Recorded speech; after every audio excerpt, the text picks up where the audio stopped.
ফেরেশতাদের কাবা বাইতুল মামুর ৭ আসমানের উপর। এটা কত বড় শোনেন। কৃষ্ণই বলেন প্রতিদিন এই আল বাইতুল মামুর ফেরেশতাদের মসজিদে ৭০,০০০ ফেরেশতা ইবাদতের জন্য চান্স পায়। একবার ঢুকে যে বের হয়ে যায় কিয়ামতের আগে দ্বিতীয়বার আর তারা চান্স পাবে না। ওইটা শেষ। এরপরে সিদরাতুল মুনতাহা সীমান্ত বৃক্ষ, এটা আরো বড়। ফেরেশতাদের জ্ঞান সীমানা ওইখানেই শেষ।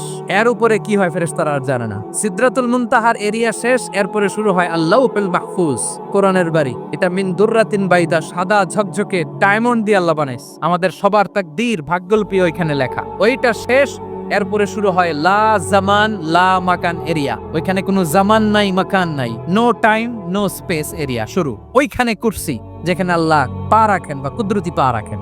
বড় রাজা বাদশারা সিংহাসনে বসে পা রাখে একটা টেবিলের উপর, শাহী টেবিল, ওইটার নাম কুরসি। আল্লাহ বলে ওয়াসিআ কুরসিয়ুহুস সামাওয়াত ওয়াল আরদ। আল্লাহর এই কুরসিটা এতক্ষণ যা বললাম এই সবগুলার চাইতেও বড়।